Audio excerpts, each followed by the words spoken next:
Hello everyone. I've been doing keto for 10 days now, and this is my update.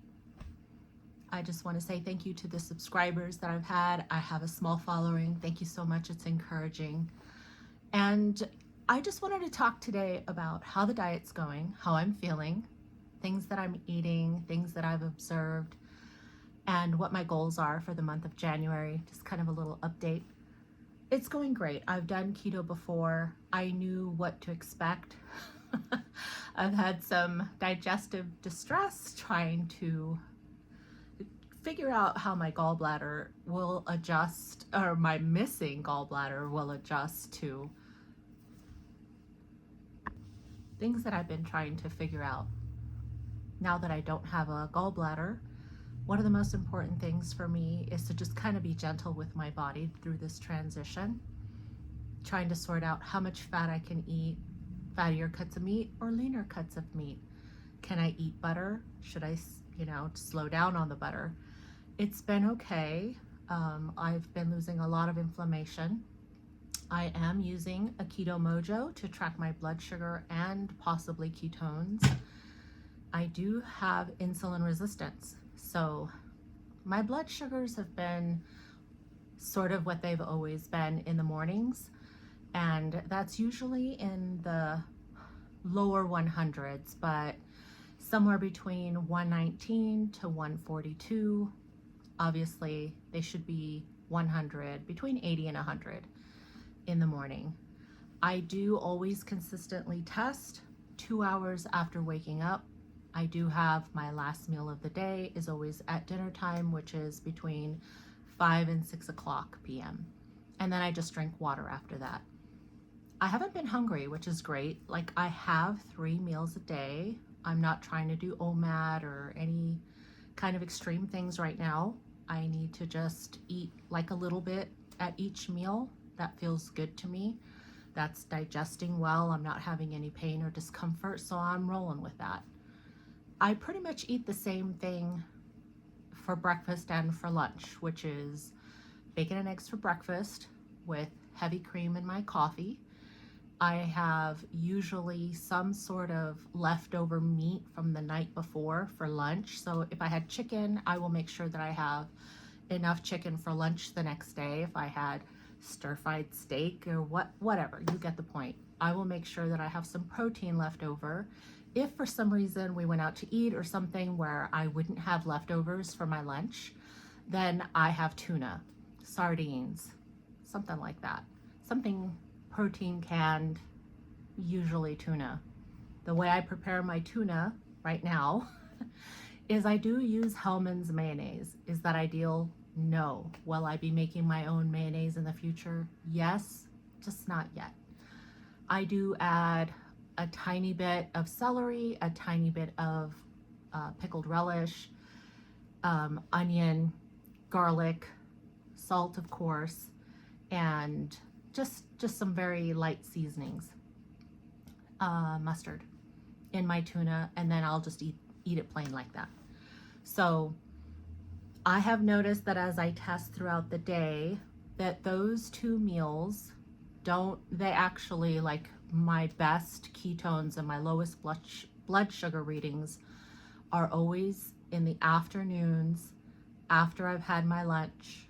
Usually, well, I try to test right before I start cooking dinner in the evening. So around 3 to 4 o'clock, whenever I decide I'm going to start cooking dinner, I test my blood sugar, and that's when I'm starting to get some readings around 90 to 100. Yes, they're still high. My blood sugar is still high, but it's okay. We're just getting started. But my blood sugars will be somewhere between 90 and 100, sometimes just a little over. And then I'm starting to see ketones of about 0.4. And I think the highest I've seen is either 0.8 or 0.9. So it's coming, sort of. My body's trying desperately to make a ketone. So we're getting there. It's moving in the right direction. So my struggle has been after I eat dinner, which still, and I'm not sure why, maybe some more experienced people understand biology and all how all this works. But I will eat dinner, and then I spend about 30 minutes on a stationary bicycle to try to, it's really cold and snowy outside, so I have no desire to go for a walk in the dark out here. But I get on a stationary bike and pedal, lightly, but I'm getting some movement in, and I try to stand for at least a couple hours before I get on my couch and relax for the evening. So I'm not just sedentary. However, even with that movement, my blood sugars are always about 110 in the evenings. I will test again, usually around 9 o'clock, because that's, to me, should be long enough time for my blood sugar to do what it's going to do with the last meal I have for the day and then come down, right? It's supposed to. So it's a little frustrating when I see really good numbers before I eat dinner, and for some reason they're pretty high in the evening after dinner, and then they spike overnight. So something that's on my wish list for the future is to get a continuous glucose monitor to see if it's what I'm eating or what is happening to my blood sugar when I'm sleeping. I'm not sure. I don't know why my blood sugar is so high in the morning, even if I wait 2 hours after I wake up to test it. If you have any thoughts on that, let me know. Other than that, the foods that I've been eating, some of the things that I've chosen to kind of test and see if I can handle it is like pre-seasoned meats and some processed foods that I enjoy having and that I don't want to take out of my life. So January is kind of an experiment for me to see, can I have dairy? Can I have a little bit of cheese, or do I need to stay away from cheese? What if it's a particular kind of cheese? I know some people do really well on like goat cheese, but not necessarily cow cheese. Some people do really well on raw dairy. I don't know. These are experiments I need to try in the future. Right now, I'm going with my regular store, Costco, Walmart, whatever I find locally here. So a lot of Tillamook cheese, but sour cream, heavy cream, and some cheddar is the things that I'm kind of trying to stick to right now. Processed foods I'm having are like the beef hot dogs from Costco. I have had kielbasa. I think it's like, what is it? Hillshire Farm, whatever that link is. That's not a pound anymore. Shrinkflation link. What else have I had? If you're familiar with HEB, they have their own brand of seasoned fajita meats. And so I've had those. And I suspect, and I don't know for sure, that I believe the seasoned fajita meat from HEB has caused me a problem. The chicken thighs in particular. And I say that because I had that for dinner last night and I noticed that I had really high blood sugar this morning. So I don't know, maybe. I'm gonna have to wait a while and I'm gonna test it all by itself. I might just like fast for a while, eat that, and then see what happens, right? So we'll see. So my goals for January right now are just stick to the plan, keep eating what I'm eating. I am including some salad, like I will have some Caesar salad, no croutons. I will have some zucchini, some, low carb things on the side with my dinner. So could that be contributing to my blood sugar spikes in the morning? Maybe. I don't know. I am sticking to the standard 20 grams of carbohydrates total, not net, for the day.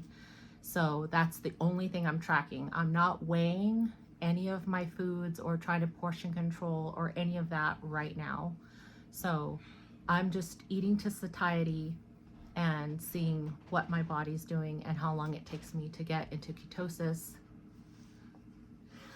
And we'll go from there, right? So as far as like my weight, my beginning weight was 242 and I'm currently at 235 this morning.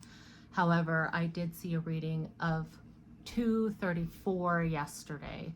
So I know that was inflammation because prior to, right, I was a little bit lighter. Today I have obviously some inflammation and my blood sugar is a little higher than I would like. So it's okay. That's just a learning curve, and that's the whole point of me sticking to this through the month of January, completely through January, give my body time to adjust to the new diet, because if I just give it time, it could be possible that my body just needs to get comfortable with the foods that I've chosen to eat, right?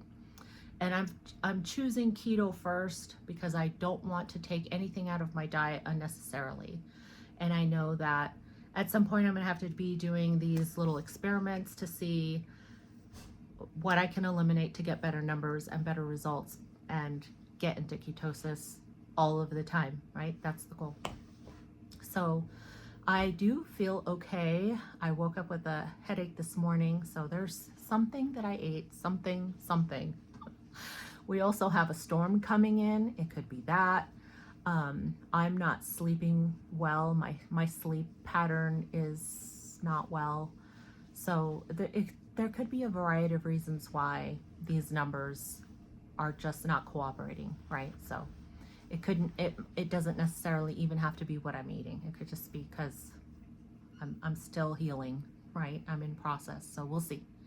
So that is my keto update. Thank you so much for watching. I really appreciate your support, and have a great day. Bye.